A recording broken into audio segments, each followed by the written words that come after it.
Call to order this meeting of the Board of Education, December 21st, 2023, 7 p.m. Rocky Hill Town Hall Council Chambers. If everyone please stand for the Pledge of Allegiance. Pledge allegiance to the flag of the United States of America and to the republic for which it stands, one nation, under God, indivisible, with liberty and justice for all.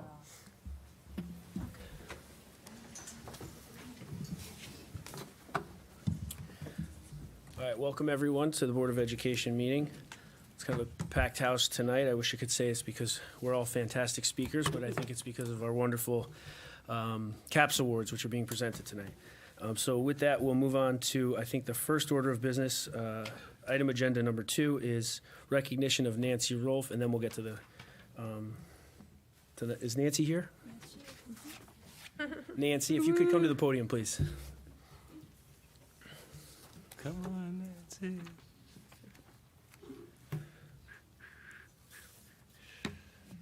Congratulations. My hands are cold. That's okay. Oh, thank you. So, Nancy Rolfe is here tonight. She served on our Board of Education for 2 years, from 2021 to 2023. Parent of 3 recent graduates. Was very involved with the band program and brought her strong background in the field of engineering to the board, in particular with your work on the facilities committee. But I think I speak on behalf of the full board. Most importantly, you were just a genuinely hardworking and devoted board member and a real good person to work with. So congratulations on your service. Thank you. You want to say a few words? Come on, you gotta say a couple words. Boy, I get the microphone in front of all these people. I wanted to thank the administration and the staff of our Rocky Hill schools. You know, as you all know, we have an excellent school district. We have excellent staff, teachers, administrators. And it was really, I would say, really challenging but interesting to serve on the board and just to understand how our school district runs. And to the current members, I hope you continue to work together to continue to make this school district as wonderful as it is, that we keep all of our staff and our students learning, and that we support them and the teachers in every way that we can. And thank you. Thank you. Thank you, Nancy.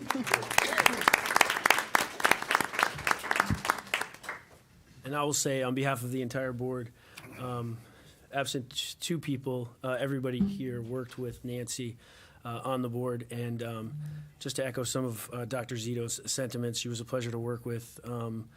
Her engineering came in handy at facilities, and it was a pleasure to get to know you. So thank you, Nancy. All right, moving along. Dr. Zito, we have the Weathersfield Rocky Hill Elks Lodge. I'd like Dr. Listro and Ms. Schaefer to come up with Julie Devaney and Trish Newhouse from the Elks Lodge. If you guys could all come up to the podium.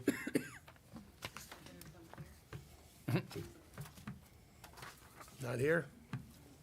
They confirmed their attendance. They did. So we'll make an announcement for them anyway. The Weathersfield Rocky Hill Elks Lodge presented each of our 3rd graders with a dictionary during visits at Stevens and Westdale, and we really appreciate the donation. Dr. Schaefer wanted to make a couple of comments about it. Yeah, we wanted to both recognize and thank them for their donation. They sent representatives out to the schools.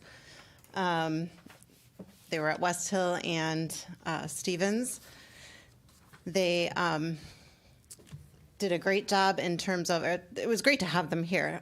Ralph, one of the head of the Elks Club, shared a little bit about their lodge and talked about how they both share and care. They care about the community, and they share in ways of donations, and in particular the donation that they made with the dictionaries. So we just wanted to recognize them and thank them. The students participated in a scavenger hunt, and we're super excited about having the dictionaries and finding words, and the volunteers that came and worked with the students were really excited that the kids were excited about words. Ralph left them with a challenge of finding one new word every week and learning through the end of the school year. So just wanted to recognize and thank, and hopefully this partnership will continue. It's a wonderful opportunity. Thank you.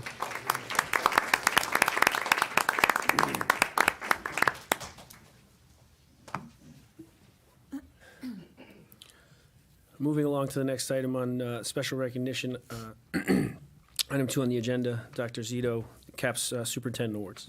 So tonight, we're presenting our CAPS Awards to students from each of our 5 schools.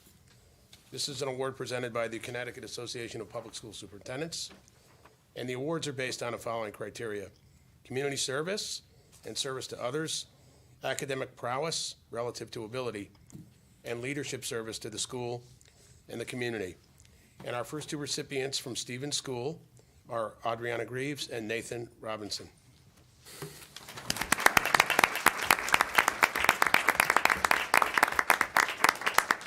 Mr. Rand, if you could come up and present their awards.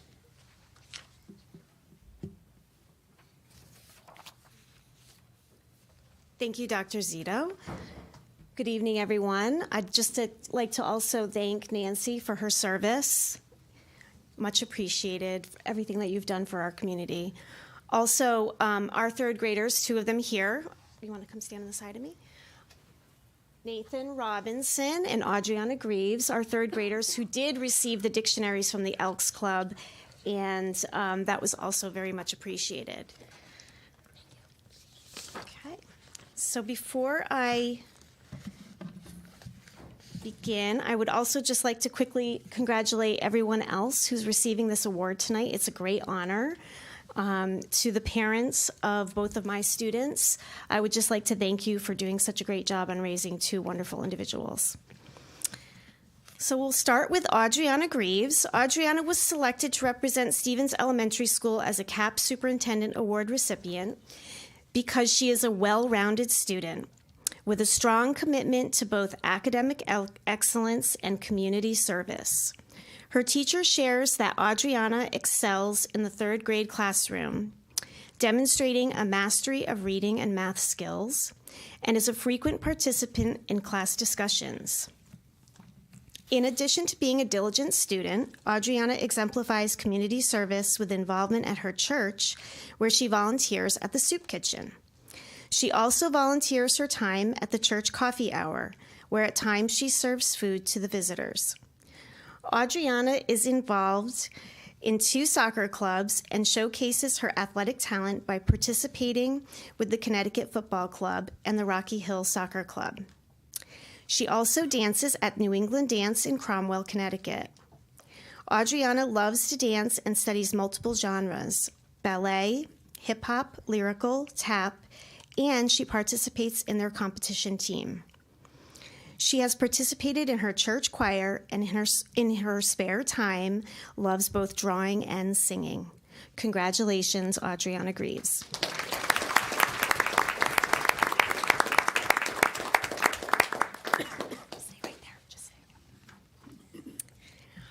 Stevens School is proud to have Nathan Robinson represent our student body as the 2nd CAPS Superintendent recipient. He is a student with strong leadership and character. His teacher shares that he not only demonstrates strong academic skills, but he also shows a dedicated work ethic and an enthusiasm for learning too. In addition to his school achievements, Nathan volunteers at the Elm Ridge concession stand. He loves sports and plays soccer, basketball, and baseball. He has learned to play golf from his dad and plays with his family, including his grandparents, who are here this evening, and who have shared their love of the sport with him. At school, he participated in our running club, and Nathan has also taken an interest in pickleball and has fun playing with his family. Congratulations, Nathan.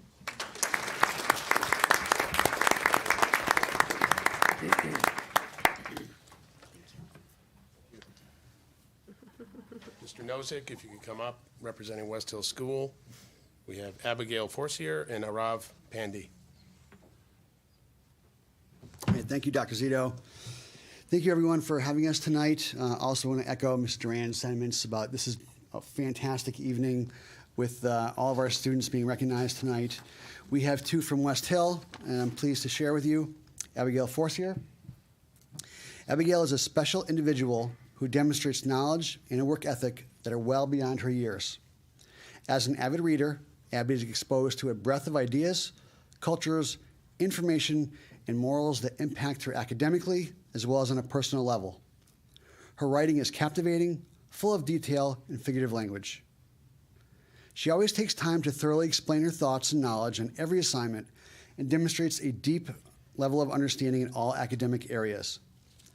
During instruction, Abby is fully focused and ready to share her thoughts with the class. When Abby sees someone in need, she is always ready to offer assistance and can be trusted to do so in a kind and respectful manner. Outside the classroom, Abigail is very involved in the Rocky Hill community. She is a regular at the library and plays in a Rocky Hill soccer team. At school, she has participated in boot camp and mad science clubs where she's been a positive role model for her peers. This year, she was selected as a student leader to help support kindergarten children. With her family, Abby volunteers her time delivering holiday meals to families in need. Abby is a wonderful representation of our West Hill and Rocky Hill community and truly deserving of this award. Congratulations.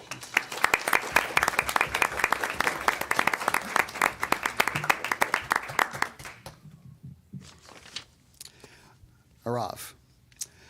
This is what his teacher wrote. Arav is a unique individual who takes great pride in his education, family, culture, and community. Arav's thirst for knowledge propels his motivation to explore, understand, and practice skills that guide him towards success. Also an avid reader, Arav is able to comprehend and identify features in text that are often overlooked by his peers. Coupled with a meticulous work ethic in math, he demonstrates his understanding of concepts by using multiple strategies. Arav is truly a well-rounded student. Arav also cares about others and is a team player, something he learned from his family as they often donate clothes to those in need. As another example, after math lessons, students are allowed to play math games. Instead of playing games independently, Arav also often chooses to help students in the classroom finish their independent work so that the whole class can then play together. Outside of school, Arav juggles Hindi classes, karate classes, and abacus training. Over the summer, because there are 8 to 10 weeks, Arav learned how to play the piano and guitar. On the first day of school, Arav played a song for his class during music, which showcased his newly acquired talents. Arav is a role model to his peers. He approaches every situation with a growth mindset. Arav's academic success, coupled with his kindness and generosity, make him a most deserving recipient of the CAPS Superintendent's Award. Congratulations.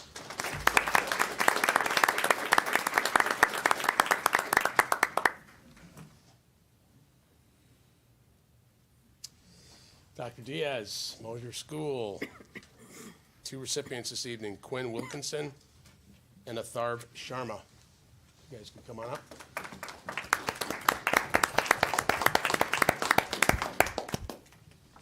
Thank you, Dr. Zito. Good evening, Board of Ed members and the Rocky Hill community. Congratulations to all of the CAPS recipients this evening and to the families as well. We have two amazing 5th grade scholars representing Mosier tonight. And we're going to start off with Quinn Wilkinson. When asked to choose a candidate for the CAPS Superintendent Award, there was no hesitation at all. Quinn Wilkinson immediately came to mind. She embodies a type of spirit and overall joy for learning that we strive for all students. She excels in all academic areas and is always on the lookout for interesting and innovative ways to challenge herself both in the classroom and on the soccer field. She also demonstrates a genuine kindness towards all adults and her fellow classmates. In school, Quinn excels at an unparalleled pace. In many areas of mathematics, she is well beyond grade level and leads our classroom discussions in mathematical thinking and logical reasoning. Her deep thinking and explanations of mathematical skills help the class move forward with their own thinking.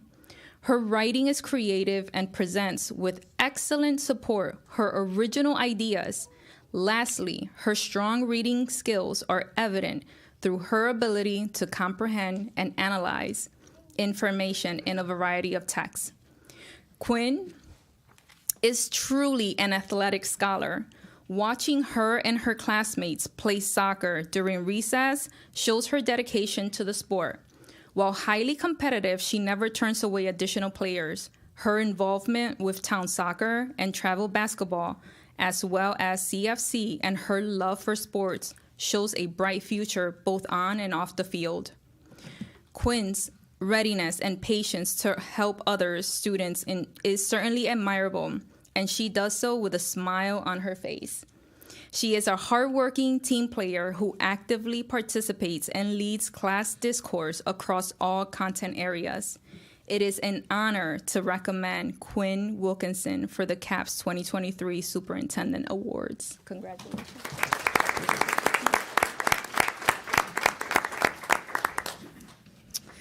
Our next scholar is Artharv Sharma. Artharv exudes academic excellence, leadership, and character, making him a very worthy recipient of the CAPS Superintendent Award. He is a confident, enthusiastic learner who is always looking for ways to improve his work. Artharv's favorite subject is writing. He is a talented writer, which shows through his refreshing sense of voice, clarity, and style. Artharv also excels in math. He enjoys tackling a challenging problem and learns from his mistakes. In all subjects, his contributions in small group and whole class discussions indicate a deep level of understanding and interest. Artharv is a leader inside and out of the classroom. Within the class, he is a role model for students in terms of his work ethic and how he treats others. He gladly volunteers to help his classmates figure out a math problem or to offer a revision tip to help improve their writing. He displays patience and understanding. He is well respected by his peers. Outside of school, Artharv is very busy. He enjoys playing outside with his friends, whether it's basketball or soccer. You might also find them on Khan Academy, where his intrinsic motivation drives him to always seek to learn more. He also participates in intramurals, local dance classes, the STEAM Club, and plays percussion in band. Artharv Sharma is a positive role model for his classmates, both socially and academically. He is very deserving of the CAPS Superintendent Awards. Congratulations, Artharv. Thank you. So tonight, we have two recipients from Griswold Middle School. Mr. Maziar is our principal, is coming up. I think Sierra Mendoza is not able to be here tonight, so we will bring her back to the board at a subsequent date. But Mr. Maziar is going to speak about Paul Coccaro tonight. Paul, coming up. Thank you, Dr. Zito. I want to start by congratulating all the award winners in the crowd tonight. These kids are truly the best. Rocky Hill has to offer some of the best, and I love the fact that we have such a large crowd here tonight to witness this, because these are outstanding kids. And thank you, of course, to the parents. We know full well as educators, these kids don't come to our doorsteps just like this. You have done all this work prior to them getting to school, so we want to thank you for all the investment you've put in your kids. So tonight I want to present to you our GMS CAPS Award winner. This is Paul Coccaro, and I'm going to get away from my speech just for a moment because Paul and I have a unique relationship. I was Paul's principal when he was at Stevens School when he entered kindergarten. He was about that big. Then I was his principal at Mosier School, and now I'm his principal at GMS. So Paul and I have a long history together. And I'll tell you this, he had a lot less hair when he was in kindergarten. Now he has a lot more. And I have gone the opposite way. I have a lot less hair now. But I am so honored to be able to present Paul and see this young man grow up from when he was 5 years old to this moment right now. And I told Paul in the hallway, I said, make sure you dress nicely. There's a lot of pressure on you, and he did it. Well done. You look good, very handsome. So, and to be able to watch him grow up and experience this with his sisters and his family, who I've known for just the better part of the decade, right? So it is an honor to present Paul with this. Paul is an outstanding who not only meets academic success, but demonstrates outstanding character in his daily interactions with his peers and his teachers. Paul truly exemplifies every quality we hope our kids possess. Paul is hardworking. He's always prepared for class, puts his best effort into everything he does. He leads by example, and he demonstrates outstanding work ethic and shows a strong commitment to his academic progress. Paul is an open-minded learner who takes into consideration others' viewpoints and is not afraid to take risks in his own thinking. He is always positive and encouraging to classmates. In everything he does, it is evident that he possesses a deep sense of how others should be treated. He is personable. He is a humble leader who is well respected by his peers and his teachers. Not only does Paul shine in the classroom, but he excels athletically as well. Paul was selected captain of this year's GMS League Champion Boys Cross Country team. And in the words of Paul's cross-country coach, Mr. McKinnon, Paul is a tremendous leader who not only is an extremely hard worker, but is also very vocal in terms of encouraging others, reminding teammates to stay on task, and directing his team. This can always get Paul to take charge of the boys' team whenever their help is needed. Paul Caccaro is by far one of the best leaders we've seen in 20 years at the middle school. Clearly, Paul exhibits leadership, dedication, and persistence in both his academic and athletic pursuits. Teachers who have had the privilege to educate can attest to his many fine qualities, both as a student and as a person. And being with Paul and watching him grow up for the last 9 to 10 years, I can tell you that is absolutely true. Paul's a tremendous kid. He is our 2023-24 GMS CAPS Award winner. Congratulations, Paul.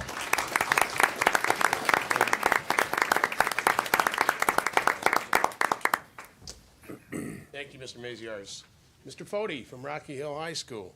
2 recipients tonight, Suma Dendi and Nathan Corcoran. If you guys could come on up.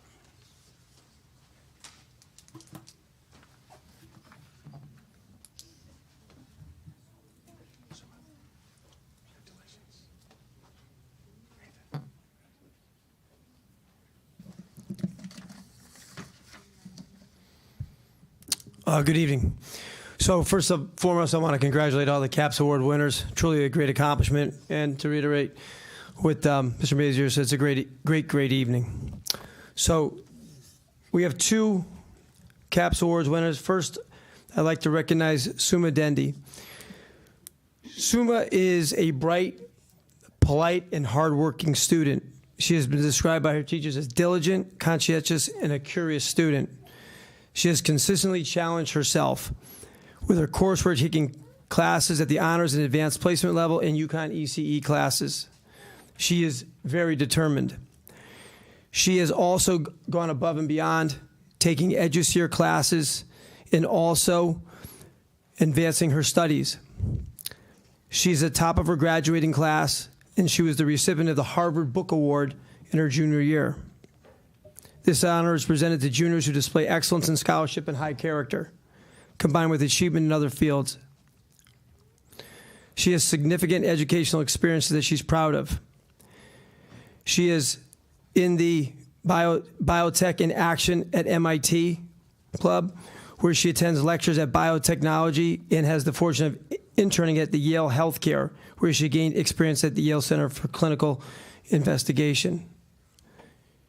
Her thirst for knowledge is undoubtedly propel her to achieve success in future endeavors. Outside of the classroom, Suma is involved in extracurricular activities.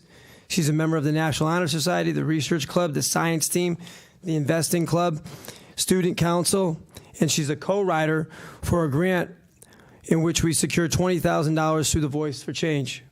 She kind of does it all. She also completed 225 community service hours. We just need 37.5. She is a bright light at our school. We're very proud of her, and she is most deserving of this CAPS Award. Congratulations. I'm sure I forgot 1 or 2 things, too. So our next award winner is Nate Corcoran. Nate is a hardworking, driven student. He is soft-spoken and very respected. Nate's teachers have described him as incredibly talented, conscientious, with a strong work ethic. He takes high-level courses, including UConn and ECE courses, as well as advanced placement courses. He's currently ranked number 2 in the class, and his extracurricular activities include both athletics and clubs. He's the editor-in-chief of The Broadside. He has put out a brand new newspaper this year that we're pretty proud of. It went back to print copy this year. And he was a leader in that crusade for getting the paper to all our students. Nate maintains the website where the paper is published, in addition to planning and editing its content. He's also the president of the research team at Rocky Hill High School. He's also on the tennis team, and he has been on the team for 3 years, and he will be the captain this spring. He's also been inducted to the National Honor Society as a junior and senior. Nate is most deserving of this award. Congratulations.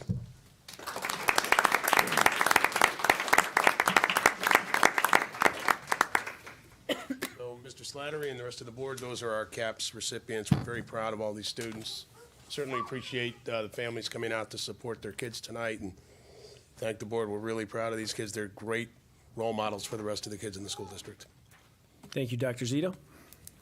I think I speak on behalf of the entire board when I just say I really look forward to these meetings with the awards to see not only our students achieving, but seeing them celebrate with their families and being here. It's always an awesome experience. So thank you all for coming out. And congratulations.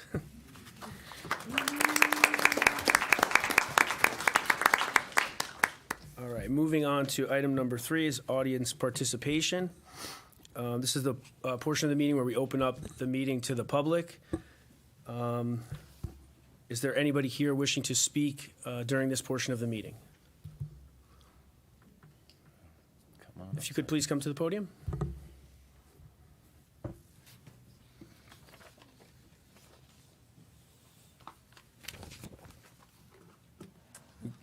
Good evening. If you could just state your address for the record. Yeah. Name and address for the record. Yeah, my name is Saima Kausar, and I live on 172 Partridge Drive. And I am here on behalf of my community to request the board to consider accommodating Muslim community in the school system in Rocky Hill by providing hot halal lunches in schools and observing Eid as a holiday. I strongly feel that children should be able to enjoy a warm lunch with their peers while observing their faith guidelines. Among our community, there are also low-income families who qualify for free lunches. However, they cannot benefit from this program because there are not that many options available for the kids to eat from school daily. The only day they benefit from this program is the day cheese pizza is served. And I already spoke with the Sodexo food service manager, John White, and he said that he's in the process of looking into options and putting together a menu, halal menu, and I believe board is also in contact with them regarding this. And then the second thing is the holidays. Eid is a holiday observed by the Muslims at the end of Islamic month of Ramadan. It is a holiday in celebration of completing the whole month of fasting. It is like any other holiday of feasting, celebrating, and exchanging gifts with the families and friends. Since it starts with a congregational prayer, the kids must take a day off from school to be part of that, but then when they have exams and tests on that day, coincidentally, then they are dropped off after the prayers, and then they miss most of these celebrations. And I have emailed some of the paperwork to the board already, and I have some copies of that also. We have a petition which, as of today, was signed by 107 people, and I have the copy. I would like to present it. And it's a petition, and names and the emails of the people who signed it, and also some comments. There were some comments from public, and considering the time, I'll read a couple of them. One of the residents, who was one of the alumni of the Rocky Hill High School, he says that I'm an alumnus of Rocky Hill school system. I can say I was one of the very few Muslim students when I was growing up in Rocky Hill. I always felt left out when my holiday was not recognized by our school or our teachers. Nowadays, I know they have improved the recognition of other cultures and religions. Hence, I am proud to be still living in living and raising my children in the town where I grew up. I would be so happy for my children to be able to enjoy our halal foods at school and not have to struggle there, and to be able to share our holiday with others in Rocky Hill. Thank you for your consideration.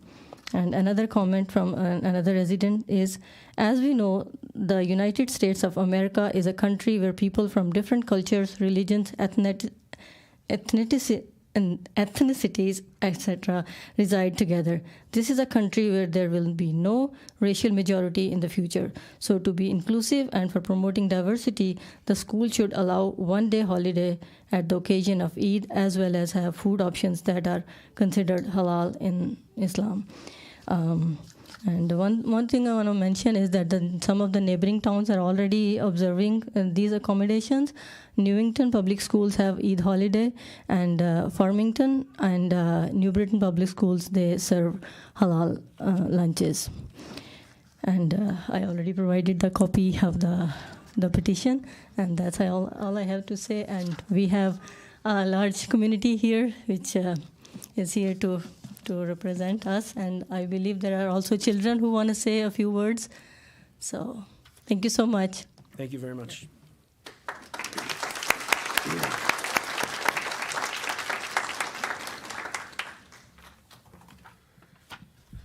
Anybody else who would like to speak? Please, if you could.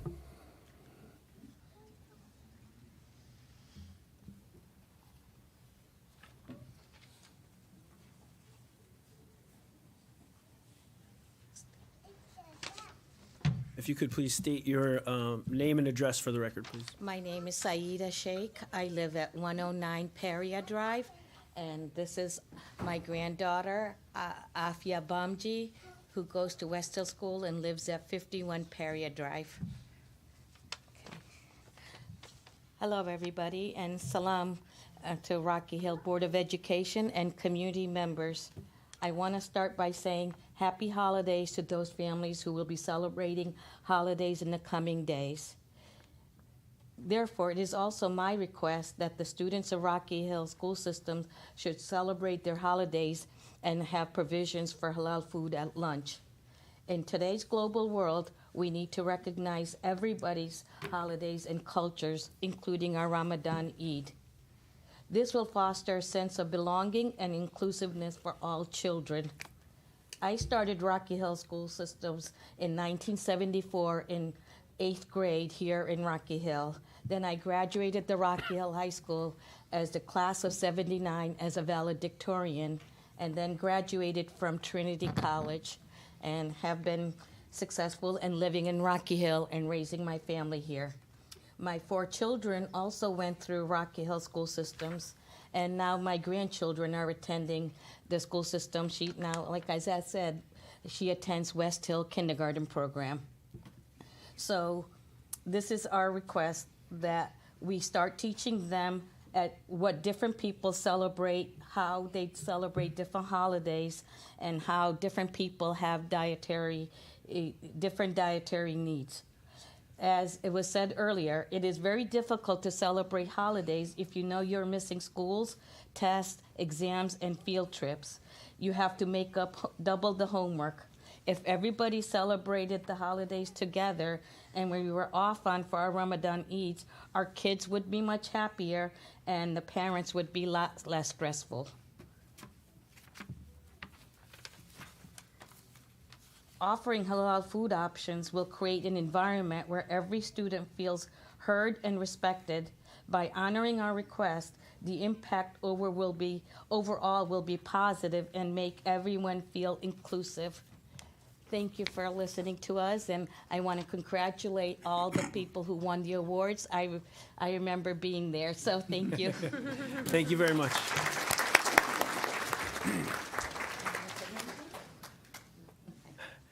Thank you.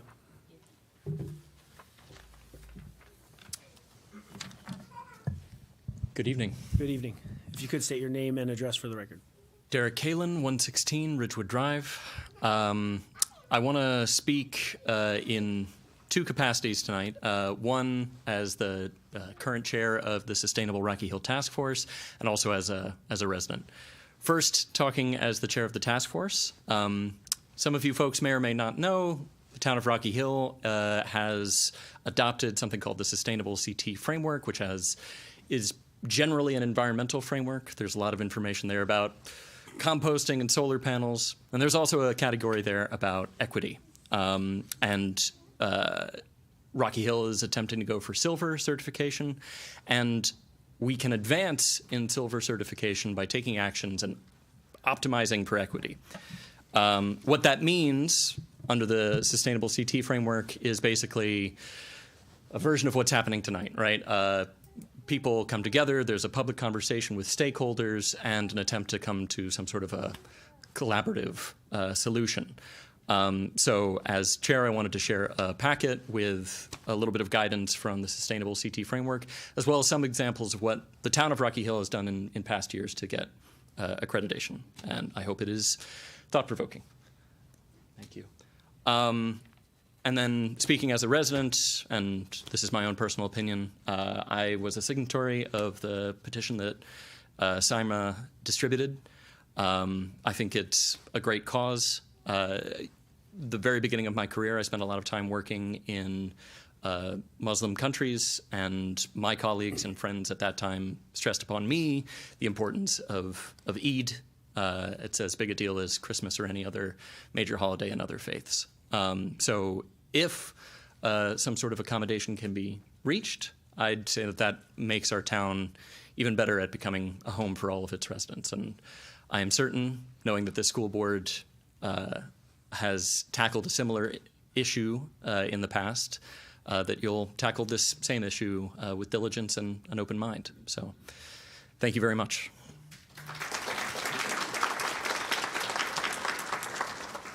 Thank you, sir. Anybody else wish to speak? Oh, yes. It's a lot of people. If you would please just state your name and address for the record. Eid. Oh, it was Zoya Kolia. Thank you. 118 Foxhill Drive. Thank you. So I don't really get to get a holiday on Eid, and it's really sad because on the next day I get double the homework, and it just gets a lot. And I would really enjoy it if I got a day off on Eid, because I can actually enjoy it without actually realizing that I have school the next day. And for halal food, I would really like halal food because, like, when I pack a home from lunch, it gets all cold and it's not really appetizing. But if I get halal food at my school, it could be warm and I could actually enjoy my food properly how I do at home. That's all. Thank you. Thank you. Thank you. If you.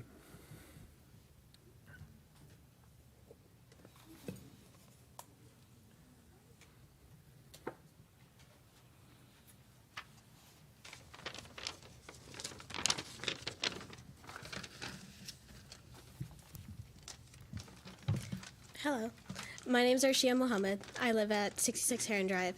This is my brother and sister, Muaz Mohammed and Aisha Mohammed. They live at 66 Heron Drive too. I'm a first-year Muslim college student at UConn who graduated Rocky Hill High School in June of this year and have been in the Rocky Hill public school system for 7 years. According to the student handbook, a religious holiday like Eid falls under excused absences. In other words, for a high school student, this means that taking a day off for Eid does not affect their absence count and put them at risk of losing credit. That being said, however, an excused absence is not an excuse from work. When deciding to take a day off from school for Eid, the Muslim student has to take into account the potential projects, presentations, exams, classwork, homework, and field trips they will not be able to participate in. A student committed to their religion should not have to decide between academic pursuits and their faith. This same principle applies to halal food in cafeterias in all Rocky Hill public schools. A student, especially a young student, who is actively trying to practice their faith in a public setting, should not be subjected to only eating cheese pizza or a salad during their lunch, when they cannot bring lunch from home. So, respectfully, I urge you to consider the points I've made tonight when making your decision for granting halal food and an Eid holiday for all Rocky Hill Public Schools. Thank you for your time.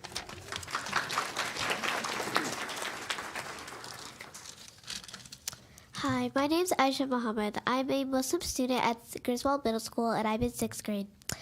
For Eid, we should have a holiday because we had any homework, classwork, tests that we had on that day would have to be baked up.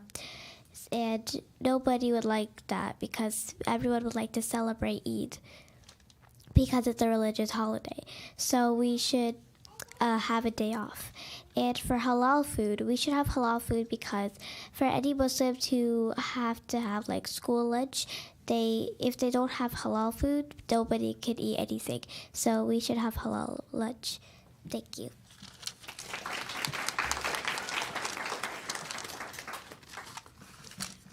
Hello, my name is Moaz Mohammed and I go to Griswold Middle School and I'm in 6th grade. For Eid, we should have a day off on Eid because it is our religious holiday and it is supposed to be fun.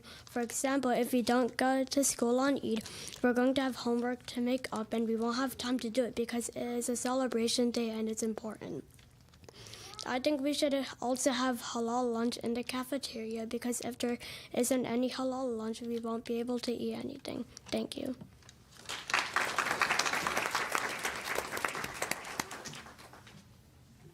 Thank you. Would anyone else like to speak during the public comment? Please.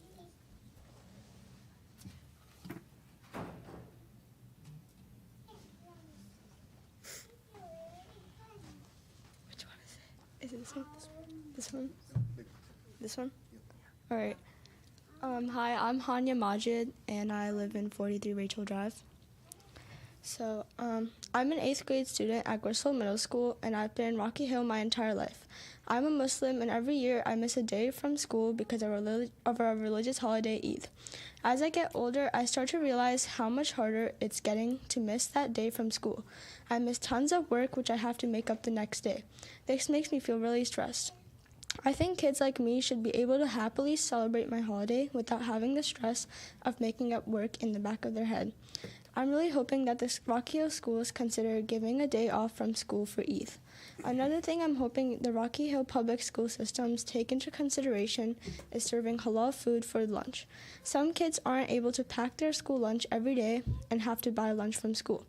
Unfortunately, there isn't any variety for what they could eat since the lunches that have meat aren't halal. I, for most of my life, have only had the options to eat either cheese pizza or cheese breadsticks from school. I'm hoping Rocky Hill schools consider having halal meat in their lunch. Thank you so much for listening.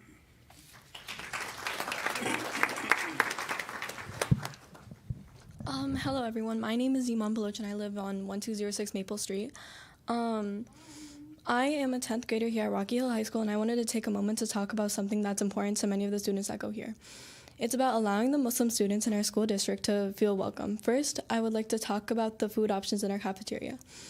I think it's important that all students have access to meals that go along with their beliefs and practices. By adding halal food options in the cafeteria, we can make sure that our Muslim students can have meals that meet their religious needs.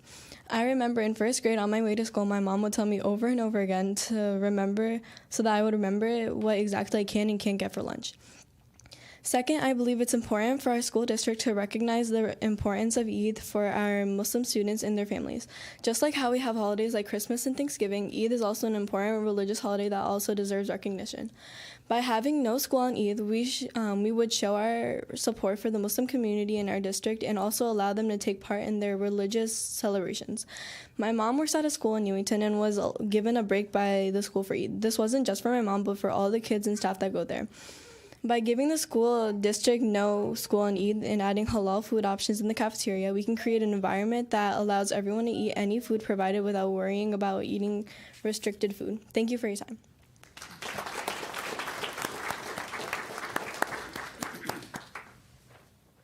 Thank you. Would anyone else like to speak for public comment? Please come forward.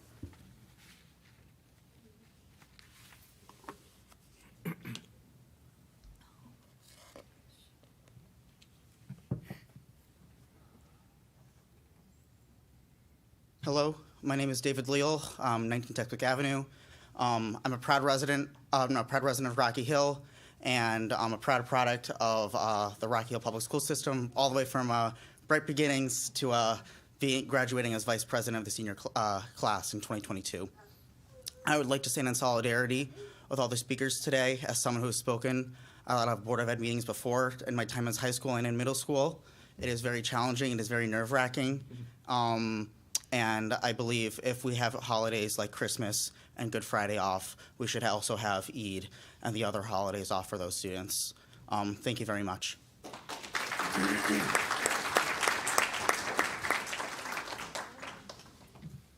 Thank you, sir. Would anyone else like to speak during the public comment? Please come up.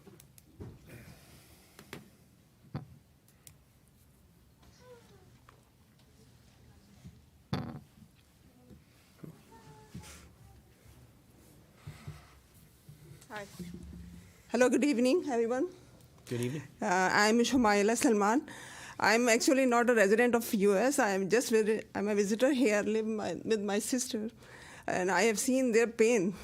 They are so much in pain because they cannot enjoy their festivals. And she wakes up early in the morning, like 4:30, 5 o'clock, to prepare the lunches.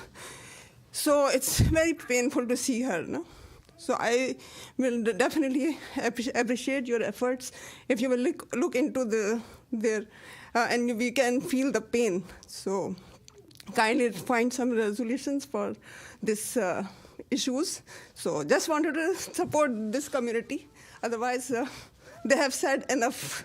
I don't have to say enough. They have already said too much. Huh?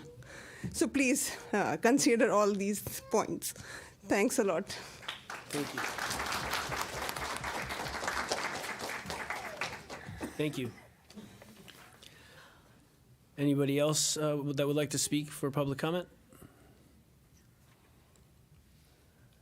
All right. Thank you for everyone who came out and spoke. I know that's a difficult task in front of especially a group like this. So thank you, everybody, for everything that you presented to us today. Moving along to the next item, under audience participation, that would be a report of student representatives. And first up is members of the High School Student Council, who will report on the activities at Rocky Hill High School.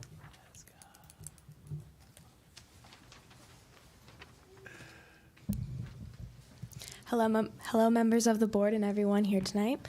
My name is Katie, and this is my fellow representative, Haley, and we are excited to be back to share the events that have taken place this past month. To start, the winter sports are up and running. The girls' basketball team, in particular, has already made strong strides for a promising season. Along with sports, the high school had a winter concert for the band and chorus, which was a great way to start the holidays. More recently, in this past week, selected students were given the chance to go to Middlesex Chamber of Commerce. Along with the tasty array of food, students heard from our governor, Ned Lamont, on how successful Connecticut is doing in many different fields, in particular business. This also included the growth of Connecticut as a whole. Students who attended said that Mr. Lamont praised companies such as Eversource for their hard work during the storms that have come over Connecticut. After hearing from students that attended this event, unanimously the responses were all positive. All around, the students were very thankful for being given the opportunity to hear from the governor and learn more about the state. Opportunities like this allow students to explore their interests and become more involved in our state and community. As Katie said, our school is always looking for ways to help the community around us. Because of this, we have organized many drives from different clubs.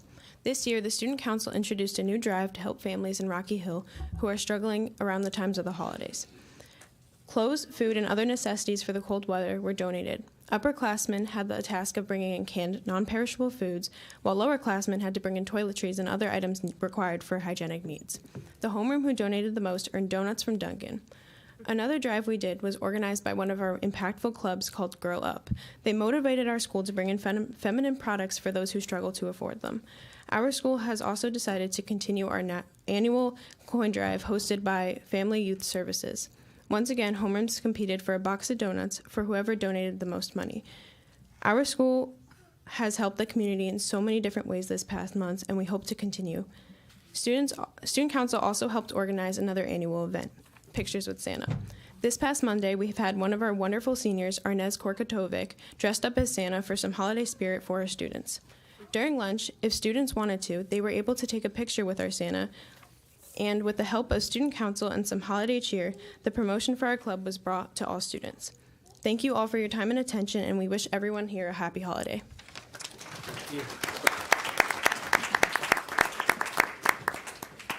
Thank you. Next, we're going to have representatives from West Hill, and then I want to say we're going to take a recess after that, so if in case people want to take pictures, people who are here for the awards, if they want to take pictures with the administration. Next up is the student representatives from West Hill to report on activities at West Hill. Mr. Nozick.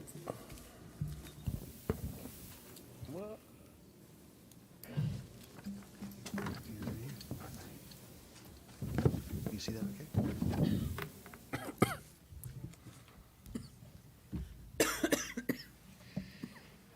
Good evening, members of the Board of Education and Central Office staff.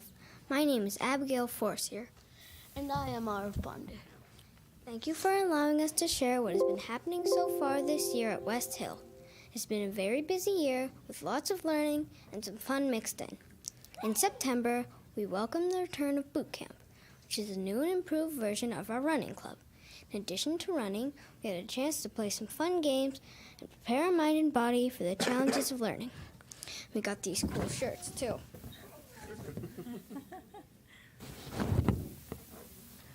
Our PBIS program also started back up, which meant the return of Free Book Fridays. Students earn YES tickets when they are caught doing something good. We write our names on the back of the tickets and put them in our classroom bucket. On Fridays, each teacher pulls a YES ticket from the bucket, and that student gets to go to the lobby to pick out a free book, thanks to our very generous PTO. Don't worry if your name doesn't get pulled, because all of the YES tickets count toward our monthly school goal. This month, our goal is 4,000 YES tickets. We are very close to our goal, and when we hit it, our reward will be a movie day. It's not a whole day of movies, just one.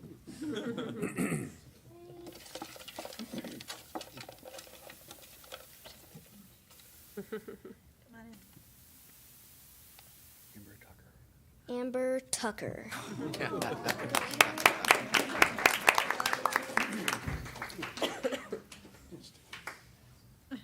I'm right here. Thank you so much. I get to choose one? Yeah. Big decision. Judy Moody, The Kissing Hand, The Snowman. I'm gonna go with The Kissing Hand. Good choice. Thank you. And because of our wonderful PTO and parent volunteers, we are able to have a fall book fair, which is great because Arav and I love to read. October is Fire Prevention Month, and thanks to the Rocky Hill Fire Department, we learned about fire safety and received these cool fire helmets. Second graders took a field trip to Roaring Brook Nature Center, where they learned how beavers are nature's engineers. Third graders took a trip too, a tour of Rocky Hill. We visited Academy Hall, Arav's favorite stop, the Cora J. Belden Library, Congregational Church, Ferry Landing, and, my personal favorite, Center Cemetery, where we learned that a survivor of the Titanic is buried there. Mad Science, another one of our before-school programs, started in October. Students had a blast learning about chemistry and how it affects the world around us. We held our traditional spirit night in October. Volunteers, including some of our teachers, helped us play games. We had a DJ playing music, there's face painting, and of course, lots of raffle prizes. To celebrate Halloween, we wore our costumes to school, decorated pumpkins to look like our favorite book character.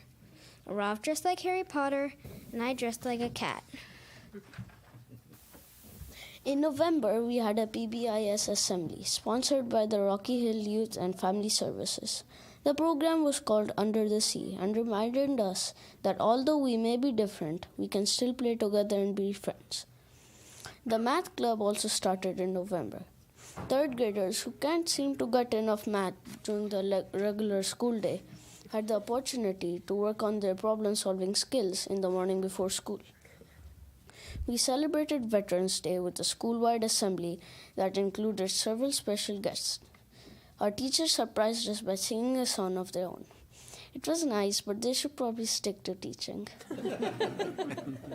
After the assembly, we had a parade around the school with a bagpiper, police car, and a fire truck. And that brings us to December. Kindergarten had a visit from the Hungerford Nature Center. They got to learn about ant touch, hissing cockroaches, rabbits, snakes, hens, and turtles. Our parents attended conferences with our teachers to hear about our strengths and the ways we can improve our learning. My parents said my report card was very good.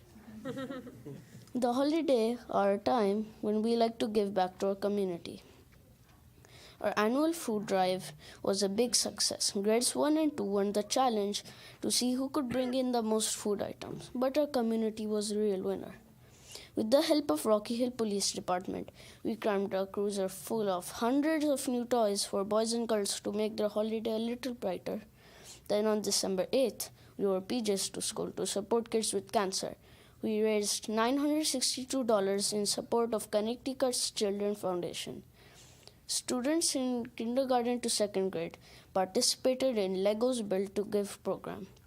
After checking out their new library books, students had the opportunity to build a heart out of Lego bricks during the library.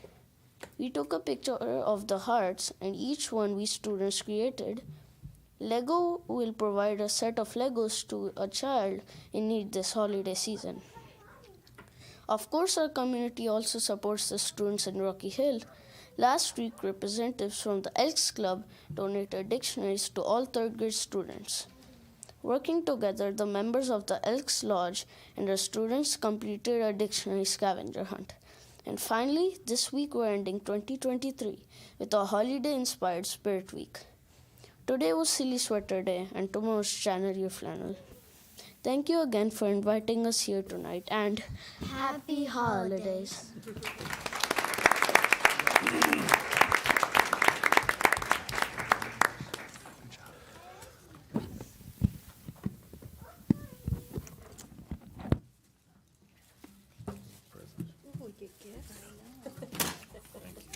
Thank you, Mr. Nozick. Looks like we get presents. You did a great job, both of you. Thank you. Good job, guys. Thank you. Guys, great gifts. Good job and congratulations. Thank you. Otherwise, I can't stay focused. Thank you so much. Awesome presentation, guys. Read down. That's the same. I'm like, I want to keep going.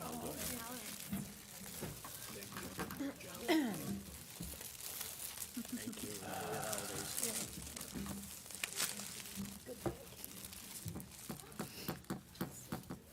Thank you so much. Great job, guys and girls.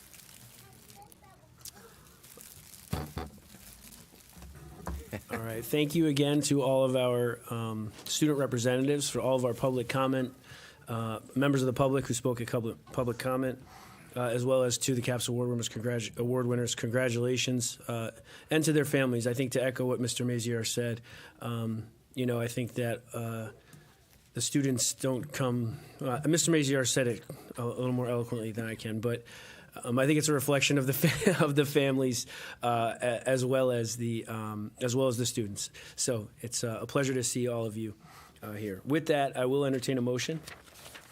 So moved. So moved. I'll entertain a motion to first. a motion to take a 5-minute recess. Second. Oh no, I'll entertain a motion to take a 5-minute recess. So moved. You're confusing me. I make a motion for a recess. Thank you. Thank you. Do I have a second? Moved by Ms. Tucker, seconded by Ms. Lafredo. We'll take a 5-minute recess. Thank you. Point of order. Sideways. Sorry. I was trying to set you up the motion. Then you could say. Sorry. That's all right. What is Oh, that? that's exciting. It's been a long month. Very cool. I hear you on that. For everybody. Oh. Sorry. It's all good. I tried to lay it out for you second time. They're awesome. Congratulations.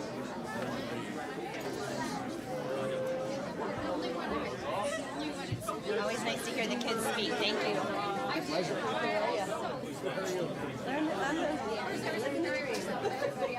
That's my saying. Good job, Scott.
Back to order, meeting of the Board of Education, Town of Rocky Hill.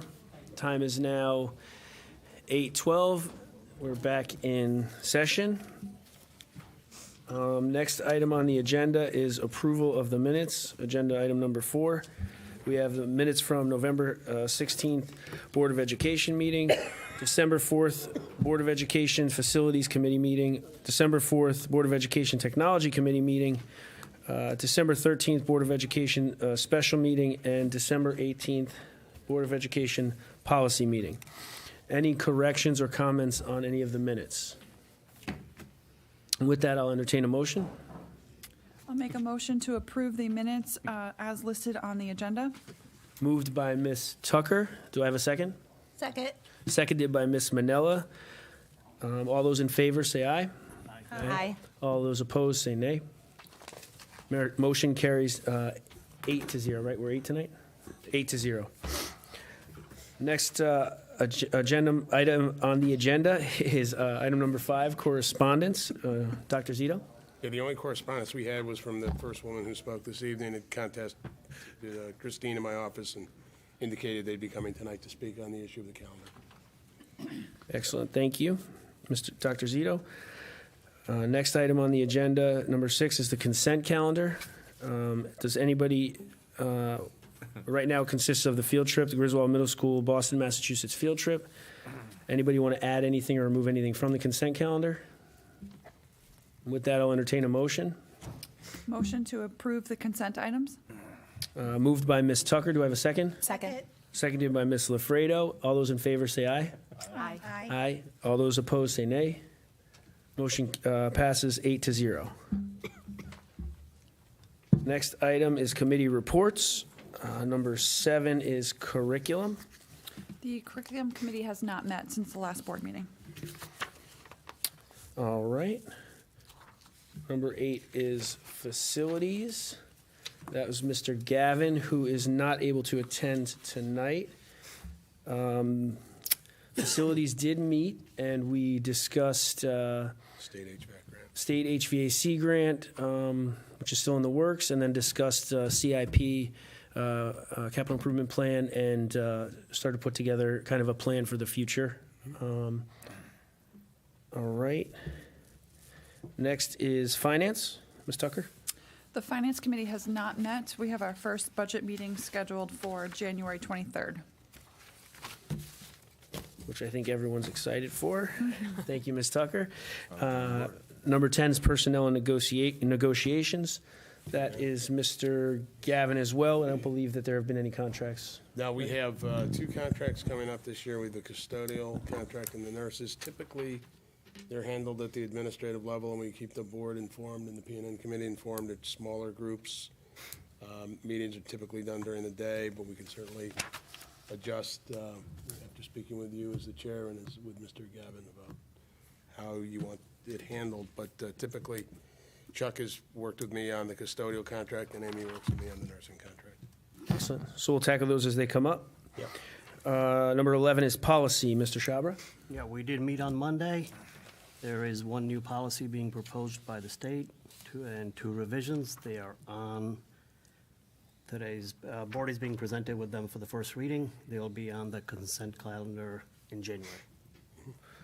Thank you, Mr. Shabra. Next is special education. Ms. Tucker?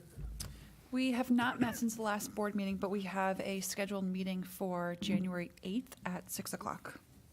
Thank you, Ms. Tucker. Next is correct counsel. Mr. Shabra? We have not met. Thank you, Mr. Shabra. Next, after that is school safety. Mr. I believe it's Clemens. Yeah, we have not met since our last board meeting. Thank you, Mr. Clemens. And last is technology, which again is Mr. Gavin, who cannot make it today, but we did meet for technology. I think that was on December 11th, if I'm not mistaken. It was December 4th, I believe, after facilities. Yep, right after facilities. Facilities on the 4th, and Mr. Gay came and presented an overall view on technology as we head into the budget. It'll be a significant increase because of the pre-spending that was done last year. Many of you, not even on the tech committee, were there that night, and he did a great job presenting the needs for technology, and I think Mr. Gavin was pleased with the information that was presented. Thank you, Mr. Zito. Dr. Zito? All right.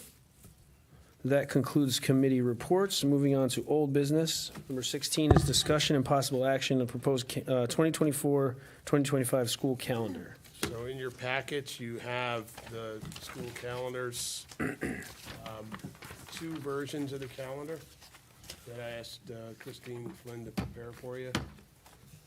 One version is the one we reviewed last time. This is for 24-25. And then on the second version, in anticipation of tonight's meeting, we added Eid, which is in the spring. I don't have that in front of me. It's in March.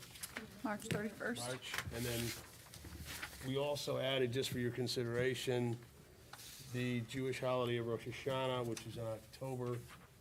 Yom Kippur next fall falls on a Saturday.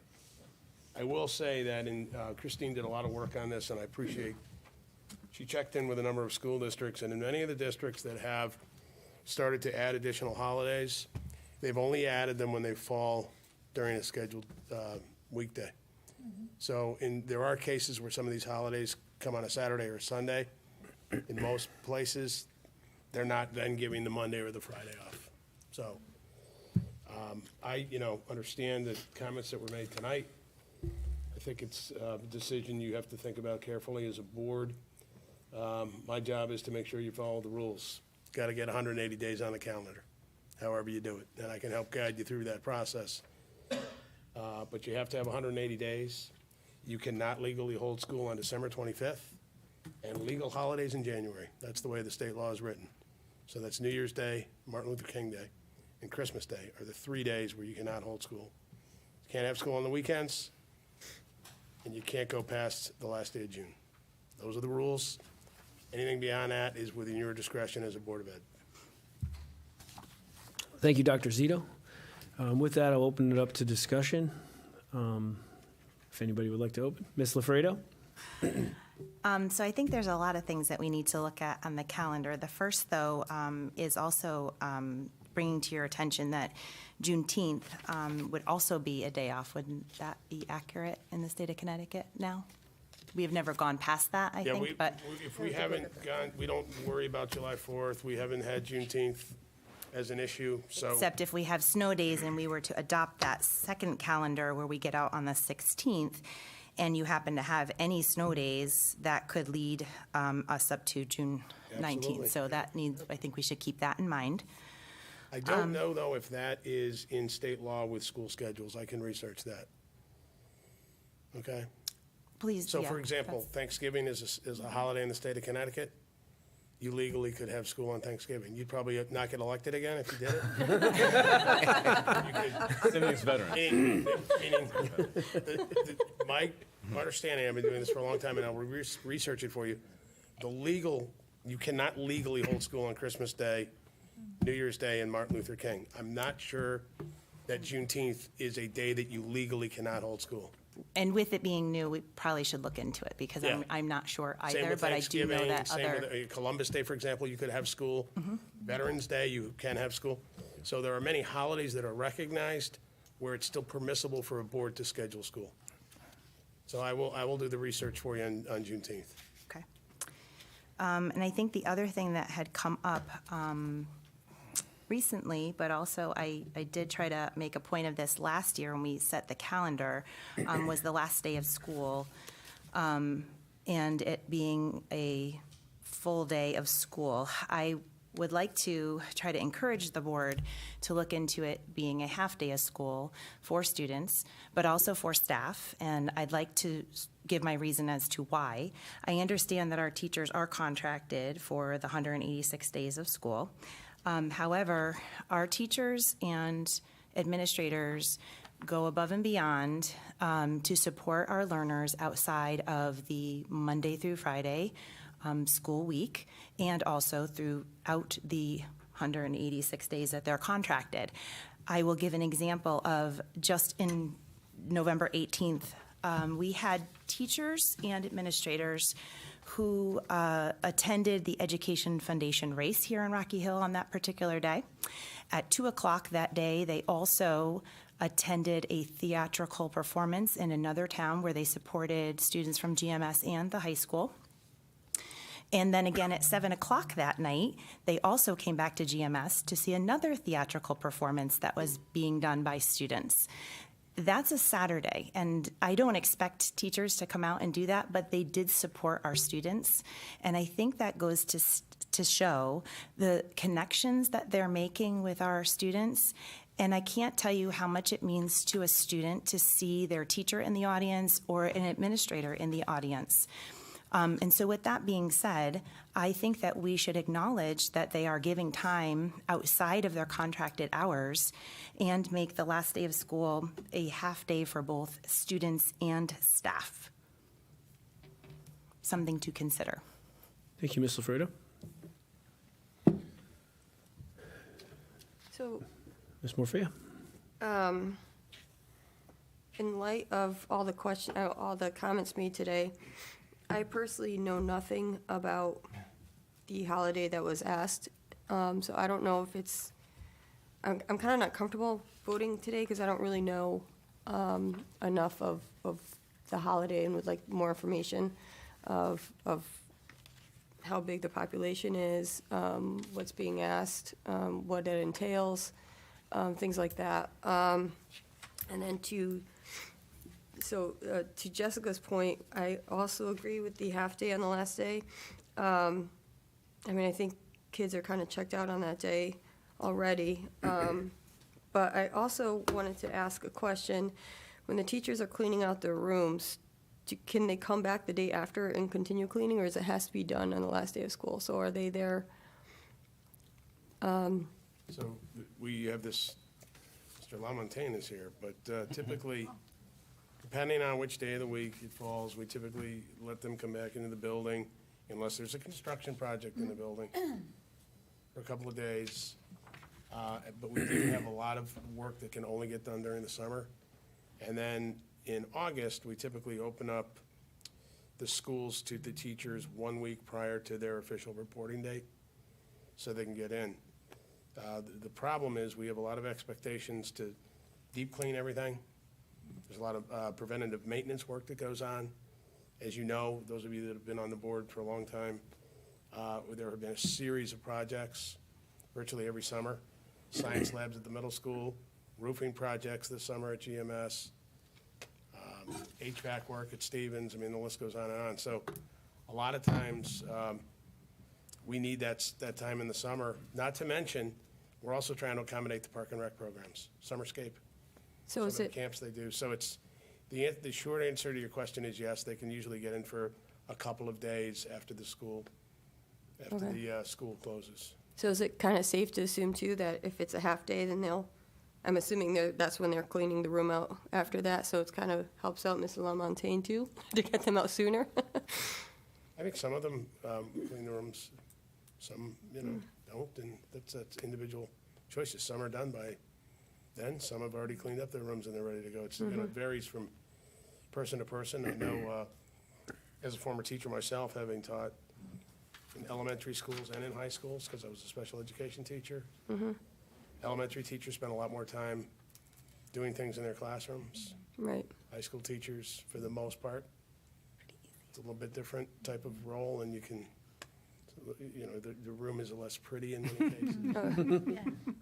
I'm saying that as a guy who just kind of came everything. Well, I mean, I have a Still high haven't school and a decorated my office, kindergartner. and I've been here 12 years. So. High school and kindergarten, the rooms are absolutely different. Absolutely. Yeah. So it's more, I think it's a little more labor intensive breaking down an elementary classroom. Okay. And then again, to Jessica's point, I think the teachers do put in so much extra hours. I would like to give them that half day. I mean, I personally, sometimes I call her on the way home from work and it's 5 o'clock and she's still like, hold on, let me call you back. I'm still at work, And also, I don't think I've ever heard of a teacher actually grading papers, for example, in school. You always hear of them doing The only it thing after I would it, caution you on a half day for when you've negotiated 186 work days, I would caution you to think about your hourly employees who cannot punch out and continue to get paid. So you have to think about potential concerns for people that are hourly workers. They are in different categories, but when they clock out, they're out. They're not salaried. So it's something for you to consider. How does it work with, so, and again, I'm sorry for my ignorance on it, but, so the last day of school, for example, I mean, the high school, they have exams that day, so I'm assuming it's kind of like for some of the teaching ways, or? Grading their exams or getting their final grades tied up. I mean, when kids take exams, the teachers, generally speaking, then have to score those exams, so. Well, there's also kids that have to make up exams too, so there's still There's a makeup exam typically students there scheduled on on the those last days. day. They're still making up exams. And Yeah, because so- it's a 9-period schedule, so that there's 5 days of exams, and that final day, we build a makeup period in too. So they're using their time, so. Thank you, Ms. Morfea. Any other discussion on the calendar? Mr. Kosker? All right, thank you. So I'll take it from the top and kind of go through the year. And so I have done some work talking to parents, families, students, teachers around the district since the last meeting, because I'm all enthusiastic and I'm new at this, right? So Diwali, and I think I mentioned this last board meeting, that seemed to be the best day. I know there was a little discussion sometimes on which day is the best. I know you guys did your research, but that's what I heard as well, that Diwali, that November 1st is the day to choose. So that made sense to the people I talked to in the community. Thanksgiving, I've heard nothing but good things about taking that Wednesday off before Thanksgiving. I know that was a new thing, I think this year, right? Is this the first year that happened? So, I've heard good things on that end, on having that day. So again, not just me personally, but as a parent, but as hearing from districts, from students, from parents, from teachers, that day makes sense. Even though that adds a day, right, to the end of the year, really, Yes, essentially. It adds Right, a day. it adds a day. So that's a day, they should be half. That's not a day at all now, it's no school. So that pushes us later into the year, one day, much like taking any holiday. So anyway, but they still, given that, they were kind of for that piece of it. Again, this is not like all inclusive of every people in the district, but quite a few. I talked to quite a few people. Going down the next ones, well, on the holiday ones, honestly, I don't know much about Eid either. I mean, I did a little research on it since I heard this coming, so I researched it a little bit, and I'm familiar. I would like to know, and I don't know yet. It would be great to know what the population is like, as far as percentage, as far as numbers. Like, I have no concept, I have a better idea that the Hindu population's a bit bigger in Rocky Hill, and we did Diwali and everything, but I don't know the Muslim population. I mean, I can see them here. They came out in numbers, which is great, I appreciate, but so that's one thing I think. We don't typically survey families on their religion, so. I know, I think I'm sure it's something that we could. Yeah, no, as far as the day off, as far as the holiday, my only thought is we're a fairly Christian majority in the community. We celebrate some of the Christian holidays. We've decided as a board, or you decided before me, to celebrate, to recognize Diwali and have Diwali as a holiday because we had a large enough population. So that's my question: is do we have a large enough population? Like, if they all get up here tonight, I don't know if that's a large enough population, right? So we'd have to look at that to see, basically, what the numbers are like to see whether it makes sense. So I think a discussion on that would be warranted. And the same thing with the Jewish holiday, right? I think it makes sense to see what are the numbers. Like, I don't know if there's 5 students that are Jewish or 100. Like, I have no idea, right? I only know a handful. So anyway, those are my comments about the religious holidays that were added in this draft. And then the last comment is about the last day of school. I did ask that question as well, and really across the board from teachers. It's funny with students, I'm like, really? They always want the day off or the half day. That's always going to be their answer. But parents and families, for the most part, and not for the most part, although across the board, and teachers as well, and I talked to teachers at a number of different levels, different schools, and they were all would really appreciate that half day. I think, as we all know, the last day there's not a lot of instruction going on. We were all students. I was a teacher, for 8 years at the high school level. There's not a lot of instruction going on that last day, except for the fact that you have exams and stuff like that need to happen. But outside of that, at the middle school, elementary school level, it's kind of a throwaway day, essentially. So behavior a challenge on that half day, in a half day, behaviors in a full day. I was a classroom teacher. I want to say I did a decent job managing the classroom, but that full day with nothing to do really because you don't have plans is tricky. So anyway, those are just some things I wanted to bring up to the board for conversation. So I would be, all for all of those reasons for the student benefit of the students, staff, everyone. Half day on the last day, the Thanksgiving being day before being off. And then really just not sure. I don't know where I stand on the other holidays. I'd have to do a little more research. So thank you. Thank you, Mr. Collier.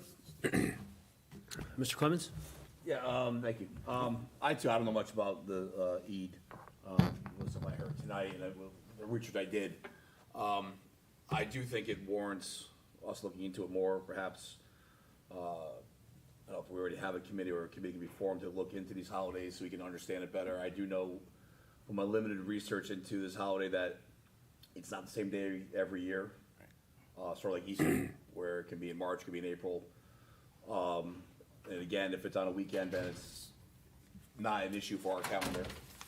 But I think we should look into that. So again, maybe a committee can be formed to look into it, or alternatives, maybe, if it falls during a weekday and we do I believe Veterans Day, all the schools do Veteran Day activities. So I'm going to assume there's no homework on Veterans Day for our student body because they're doing other things, maybe something like that similar we can do on Eid so the kids weren't really missing anything in school-wise. But I think a committee can be formed to look at those holidays and alternatives. But obviously we have the original draft I think we should move forward on because parents do look at this early, the school calendar, so they can plan their following year out. I don't want to sit in it too long without making a decision. Dr. Zito, sorry, when typically does the next year's calendar get approved and posted?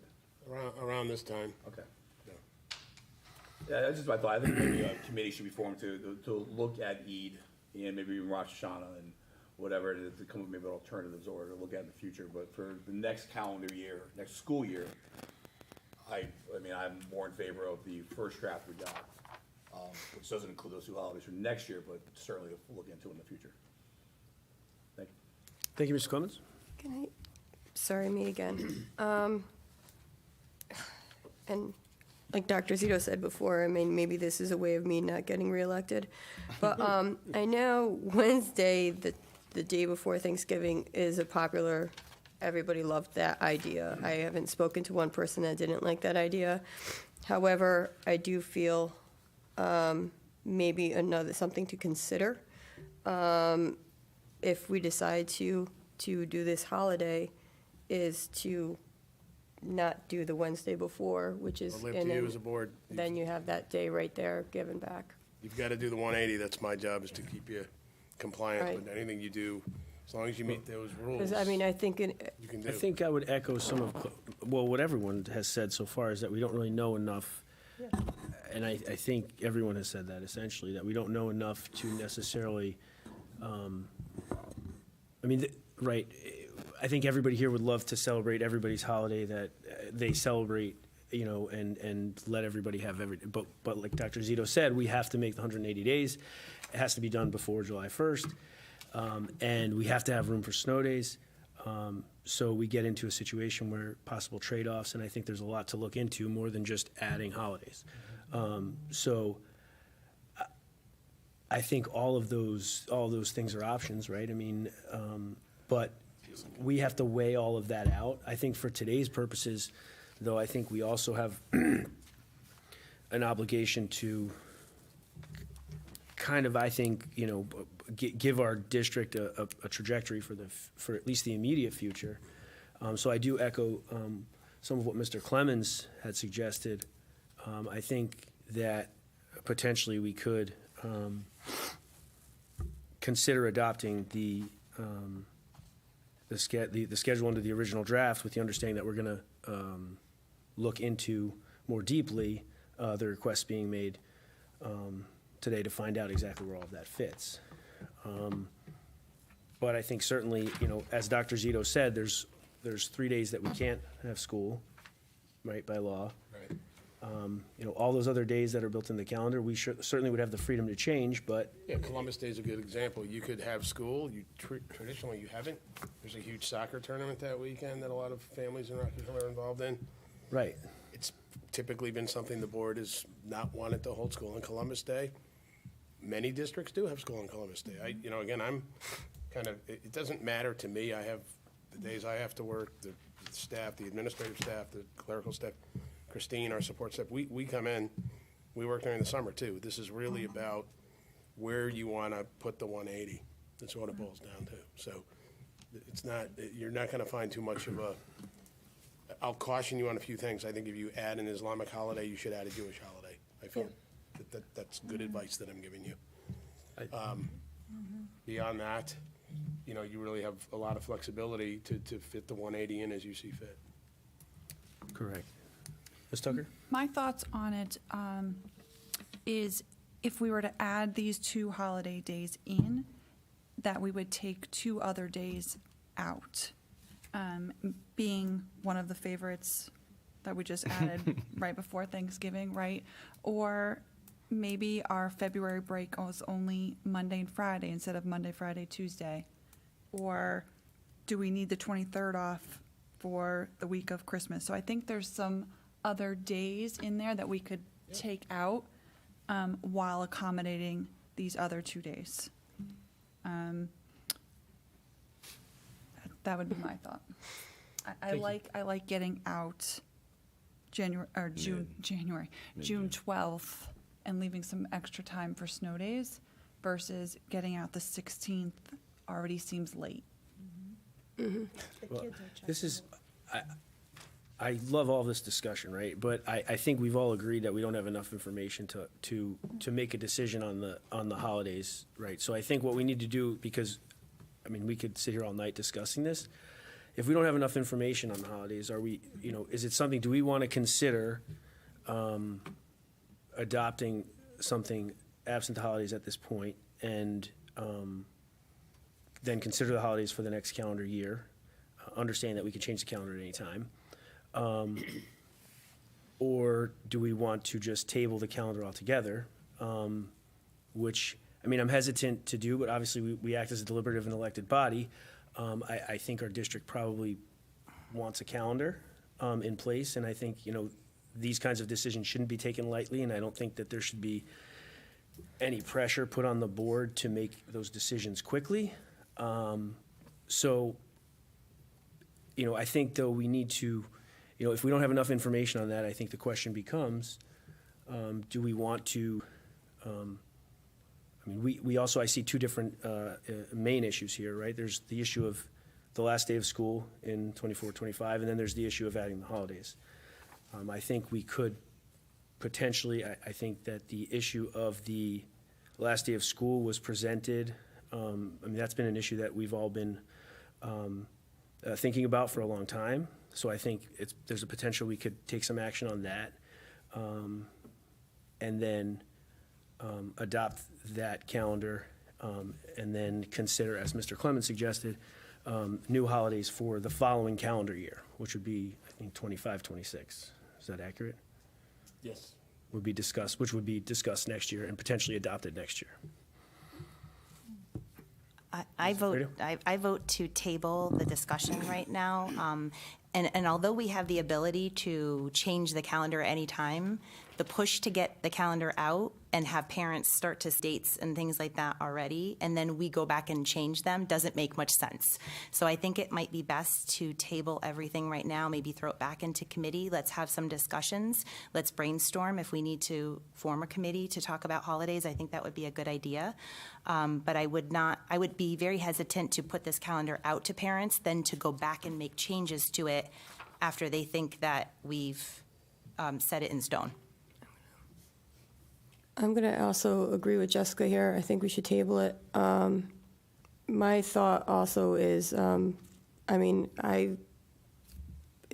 I'm Christian, I'm Catholic, so I had to make the decision not to have my children with me on Christmas or Easter, well, Easter's a Sunday, but Good Friday or like that. I've never had to make that decision, and I can't imagine having to not have my children on Christmas, for example. So I personally think it's worth a discussion. I'd like to know more about the holiday and table it so that we don't make the wrong decision right now. All right. Thank you, Ms. Morphy. And just quick question or comment. Is the draft, someone, when I was talking to people, already knew this calendar. Is the It's draft posted. already posted? It's posted. Okay, because I don't pay attention to It is posted. the school website. All apologies, Dr. Zito, all the time, because there's a lot on there. But We are required to somebody mentioned that though, and I was like, oh, you already know this. Like they knew the last day of school was the 12th. I was like, holy cow. But that's a draft calendar. No, I understand There that. was a change in the Yes. legislation that requires us to post materials that are being presented to the board. Oh, that's for that Part reason. of I FOI gotcha. and transparency. I got you. Since you're giving it to us to look Yes. at, it Yes. got okay, my bad. Thank you. Some of this I'm still learning, but thank you. All right. It's not on the school website. It's on the school website. It's on the Board of Posted Ed. on the Board of Ed because as someone, the- when I was talking to him, like, oh yeah, and I know it's draft, but so they, in their mind, it's kind of like almost there. You know what I mean? Like that's the way they were insinuating. I was like, oh, okay. So cool. Thanks. All right. And I just want to No. say really quick, I prefer the school year to end earlier, obviously, because I just think that the kids are just checked out by then. By the time, the 16th, and we're looking at, we could add a couple more days for snow days or anything. 12. Anything could happen between the 12th and the 16th. But I prefer the kids and the school just to end earlier. I agree. I think we need to look into these holidays and do a little bit more research rather than just voting for the new additional holidays. I would like to gather more information. thank you, Ms. Manila. Yep. I'll have Mr. to Schauber? agree with that. I think we should table this to the next meeting and have all the information before the next meeting and approve it next meeting. Understood.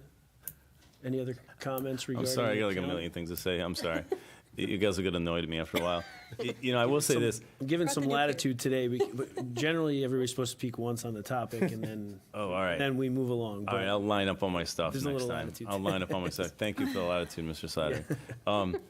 The summer, it's funny because often the shorter summer works better for some students, including my child, and some students with challenges.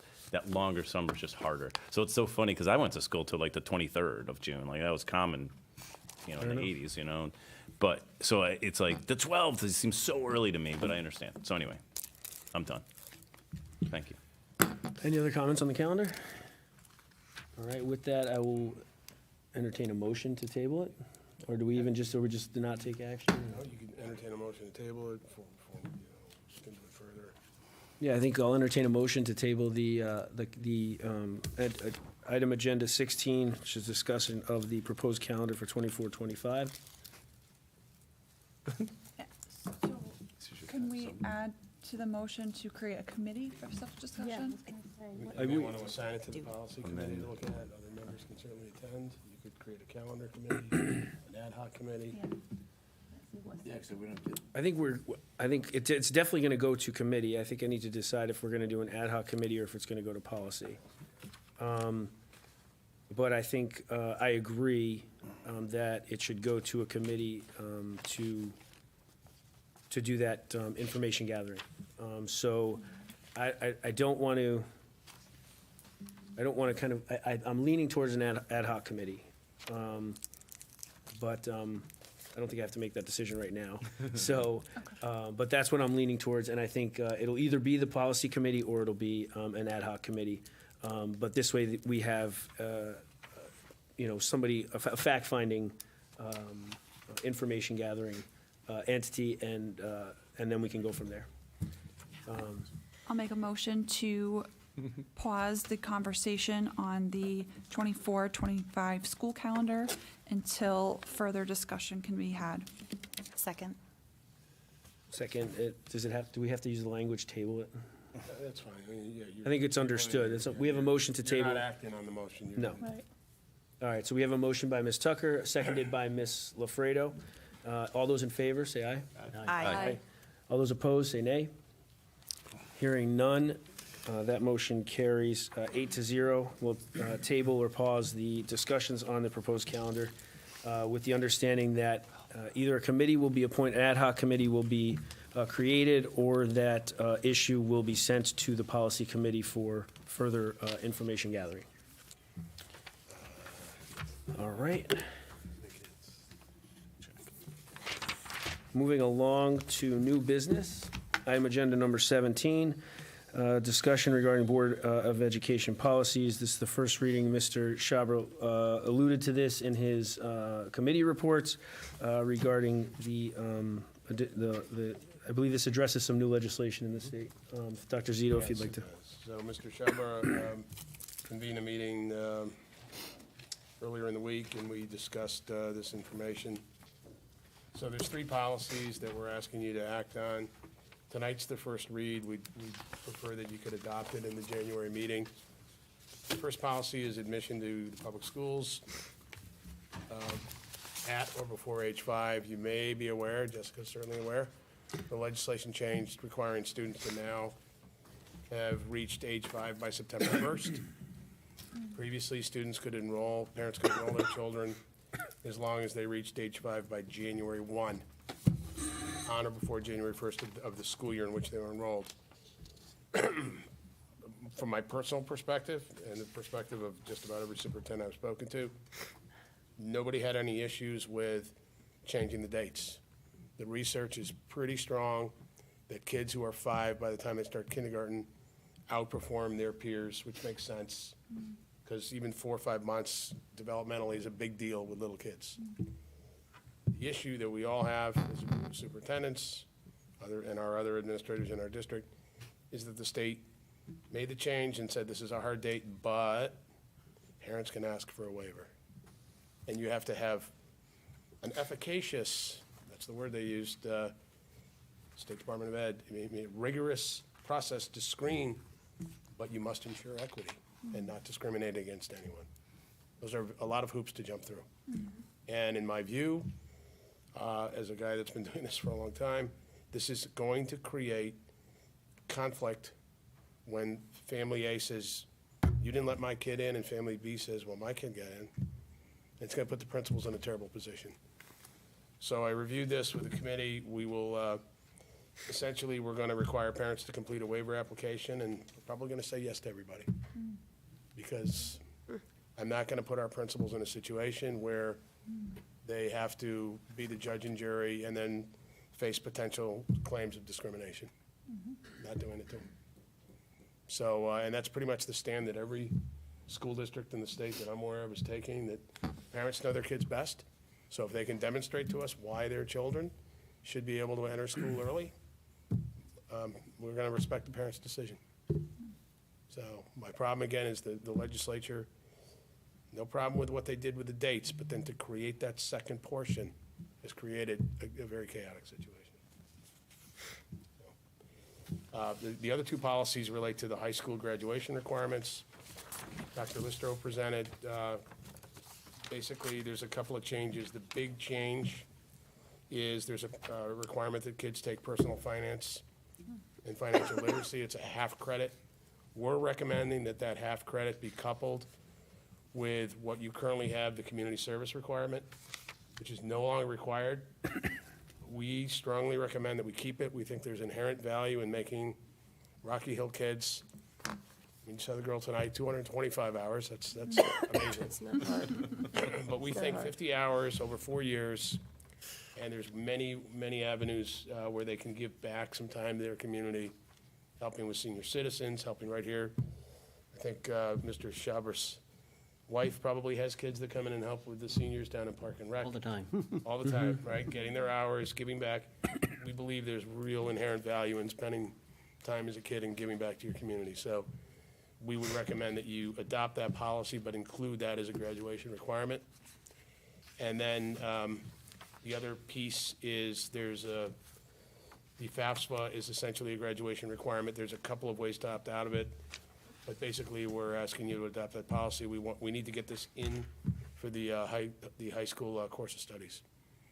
and there is value. I understand, I agree with the state legislature on making the FAFSA a requirement, because in certain districts in Connecticut, kids don't have the guidance or whatever the issue is to fill out a FAFSA, and you can't apply to college without it being done. So I think it's a good regulation, and we're in compliance with the law with this. So these have all been vetted by our attorneys.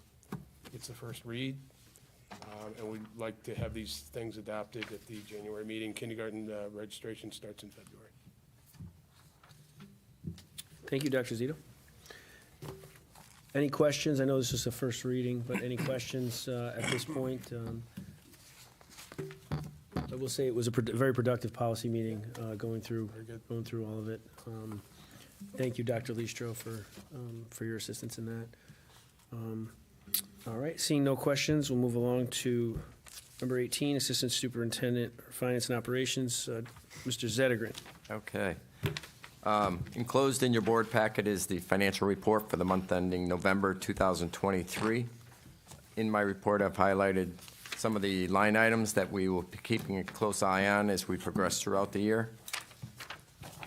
We have met with each of the principals and administrators and examined their budget requests with them. We have reviewed the total budget and are in the process of finalizing our budget numbers.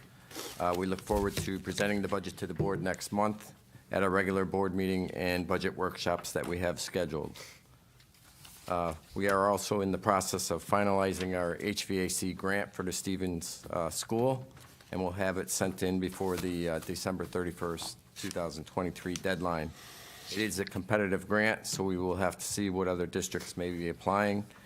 We are supposed to hear from the state sometime in April as to who's been awarded that grant. As you know, the free breakfast program has started at Mosier, and the breakfast meal counts have steadily increased since the beginning of December when we instituted the free breakfast. And that concludes my report. If anybody has any questions, I'd be happy to answer. Thank you, Mr. Zettergren. Any questions for Mr. Zettergren? Seeing none, we'll move along to number 19, Assistant Superintendent for Personnel and Student Services, Ms. Stevenson. All right. Good evening, everybody. Good evening. So I have some videos to show you, and I think they're pretty great. Oh, wait. Wait. So before I show you the videos, a couple of things. One, the most important thing, I did not do them, so you need to know that I cannot take credit for something I did not do. So again, I need to give credit to Ms. Janine Barassi, one of our amazing job coaches, and Mr. Ian Leonard, who's our transition teacher, and they have full responsibility for the videos. And we did a little bit of a different format this time, so I hope you enjoy it. It has some music to it, and they're really great. So the videos showcase a couple different events. The first video shows our Friendsgiving event. And this was really special because during COVID, we couldn't really do it the way we used to do it. So I'm very excited to tell you that 92 people gathered in our multipurpose room at the high school. And we had Rocky Hill, we had Wethersfield, we had Berlin, Newington, South Windsor. And it was a great event. And it was like back in the old days. And the kids had a great Thanksgiving meal and they played games. And one of the things that I saw that was just amazing when I walked in is I saw our students sitting with the other students from the other towns, not sitting just with them. They were sitting with the other kids. They were dancing. They were playing games. So it was a really amazing event.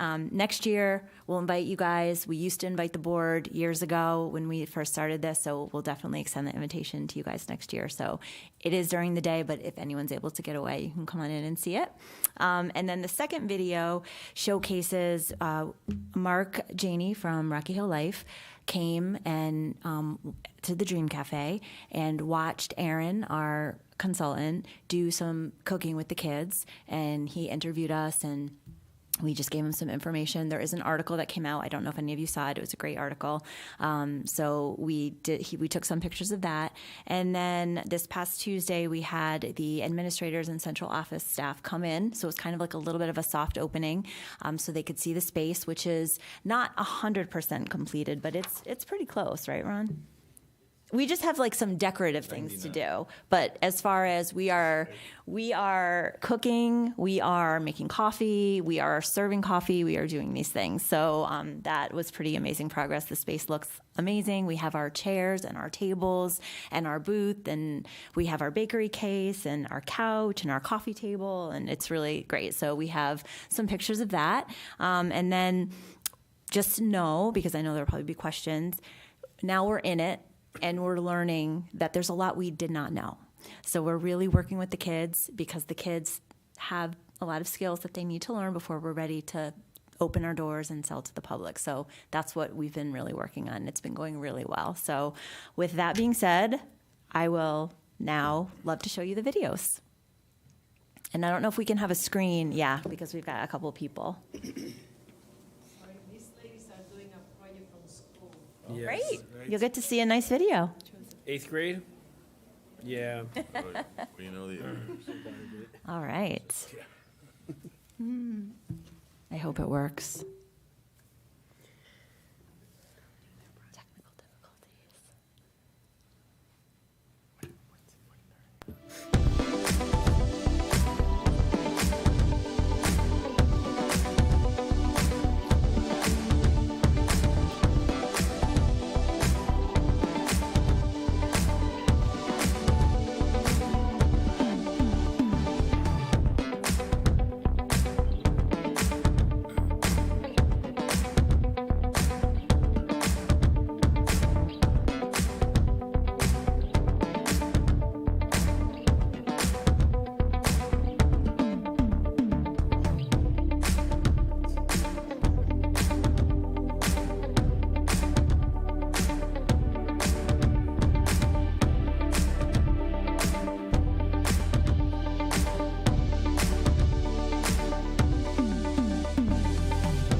our face, right?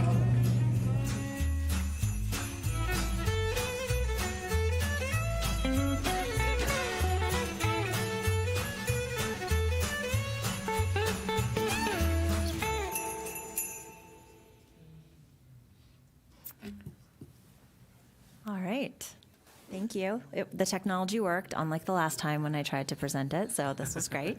So as you can see, things are just going really, really well, and the kids are really enjoying the space. And I know it might not seem to you like it was something amazing, but to see the kids, a lot of these kids have gone through the school system with one-to-one paras, and a lot of times, sometimes that's the only interaction that they have. And I had one of the job coaches come up to me and she said, this particular student is playing chess with another student, and that student was actually from Pathways. And to see that, that's what this space is creating. It's creating those interactions and this inclusiveness and this community. So I know it might not seem like that when you watch the video, but these are the conversations that we're having, and the kids love the space. And right now, they're just getting really comfortable in the space, and they're just like learning about the space and learning about the equipment and learning, the protocols and things like that. And then the last thing that I have to say is that our restaurant consultant texted me the other day and telling me how amazing Ron has been with everything and really responsive and making sure that everything is running correctly. And he put the Christmas tree up and he was decorating with the lights, and he's just been really great.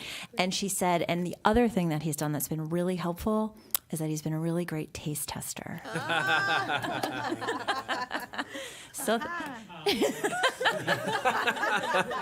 thank you, Mr. LaMontagne, for that. So anyway, if anybody has any questions, I'm happy to answer them. I know it's late. Thank you, Ms. Stevenson. I just had Any questions? one question, the question I always ask, when can we go? Yes. So we wanted to get this first event with the administrators and our central office staff, and then the next event will definitely be with the board members and some town council members, and we're going to be planning that when everybody gets back from the break. So we are working on that, and then I personally don't see us being open to like the public where we're actually exchanging money for a while, at the earliest February, because the kids they'll be decorating something and they'll be like, did I make a mistake? Like we're getting comfortable in our space. That's what we're doing right now. So it's just going to take a little bit, probably more time than what we thought. Yeah.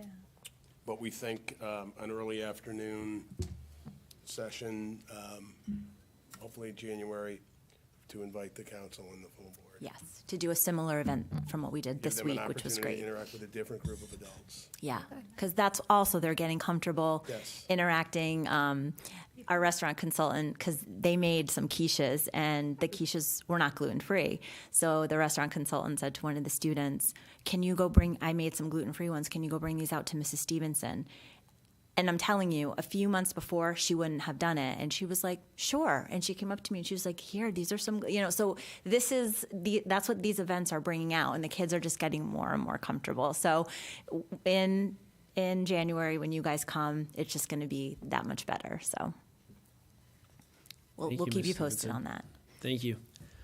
I would say I think you can see it in the pictures and in the video. I mean, I think, it really is so cool to see this thing come to fruition. I know this was former Chairman Dillon's kind of baby, and his idea, and I think it's been amazing. Really cool that we've all been able to be a part of seeing it come to fruition.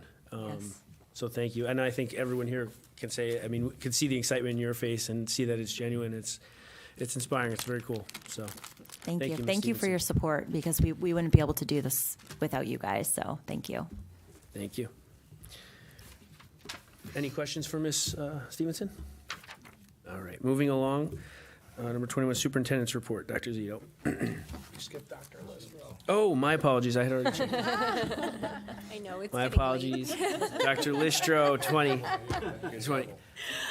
I did on accident because I skipped the number 2. So my apologies. Number 20, Assistant Superintendent Curriculum and Instructions, Dr. Listro. I'll try to be brief. No, we'll take So just to follow up on the dictionary program, I have a copy of the dictionary that was provided to each third grade student for the board to review.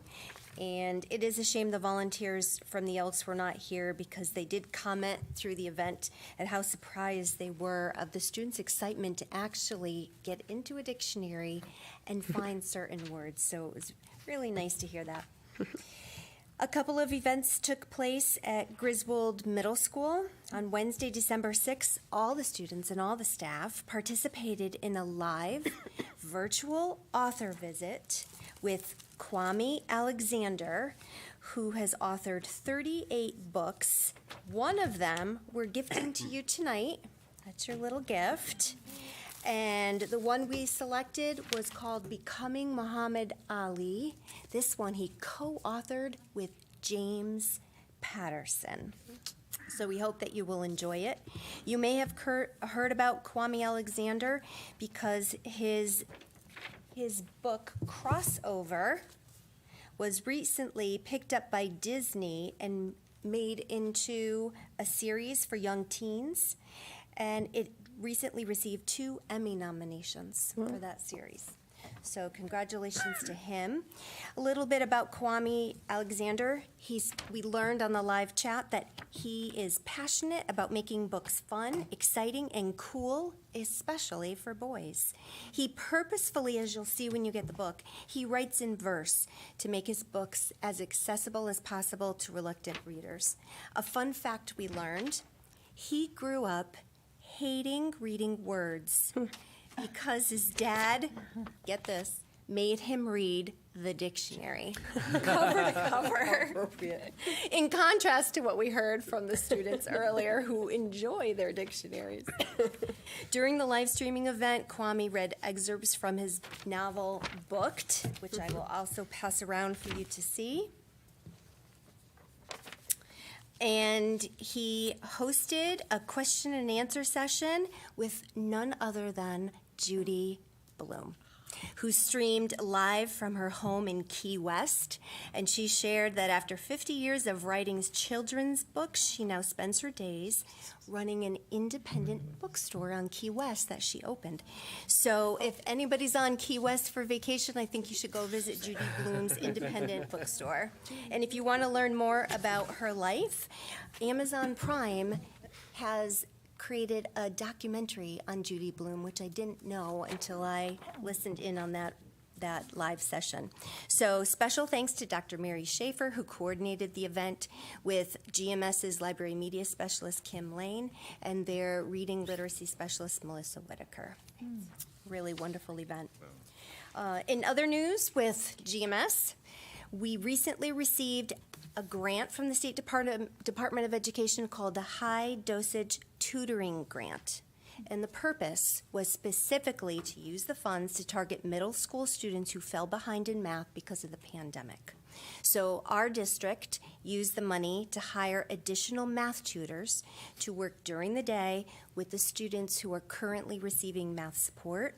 We're not starting a new program. Instead, with this additional support, we are able to provide personalized instruction at a ratio of 2 students to every adult in those intervention classrooms. So we're very excited about that. As you know, elementary report cards just concluded, and we heard from parents and staff and principals that everything went really well, and we're just very thrilled that our parents are always so supportive of the child's education, and that really always comes through with conferences, very well attended, parents asking what they can do to help support the academics in school. And coming up in January, Lost Links testing for our multilingual learners, and those families will be going home with the students after winter break. Thank you. Thank you, Dr. Listro. And I do apologize. I have just one question. Sure, absolutely. Ms. Tucker? The new way of sending out report cards through electronics through Power School. Yes. I personally liked it, but I also had 2 students who was already used to using Power School. I was just curious if there was any concerns at the elementary level on getting report cards. Did that go smoothly? Any issues? For the most part, it did. It takes a little getting used to for those families because it's their first time getting into Power School, but once they've signed up, it should be seamless throughout the rest of the educational career. And you can actually now add on if you have multiple children in different schools, so the parent can see all of their child's history in Power School from that one system. Hopefully, parents are downloading the app, I would think, to do that, or accessing it online. Do we have an app? Maybe we don't have an app for that one. Do we? You have an app, but you can't get the report cards. On the app, you have to go on the online. You have to be That's on what the the desktop, caveat was. Yes, yes. That was good. I liked it. Good. Thank you for the feedback. Yeah. I did too as well. Good. Yeah. I have a question. Ms. Minot? Yeah, Ms. Leestro, I had a question regarding parent conferences. Did we decide, I forgot, is it in the springtime that the elementary parents? We will had be originally meeting? thought it was going to be 2 days, but after this round, we realized how heavily attended those conferences are, and we had an administrative discussion about it was probably safer to keep the spring conferences 3 to make sure we don't squeeze things too much and don't allow those meaningful conversations to take place between parents and teachers. Good. Great, thank you. Good question, Ms. Minot. Thank you. Any other questions for Dr. Leestro? All right, with that, now we will move along to number 21, Superintendent's Report, Dr. Zito. Okay, thank you, Mr. Slattery. So, first of all, just congratulations again to the CAPS Award recipients. As I said, these students really are role models for their peers, and they do an excellent job representing our community. So, very proud of them and their families for coming out tonight.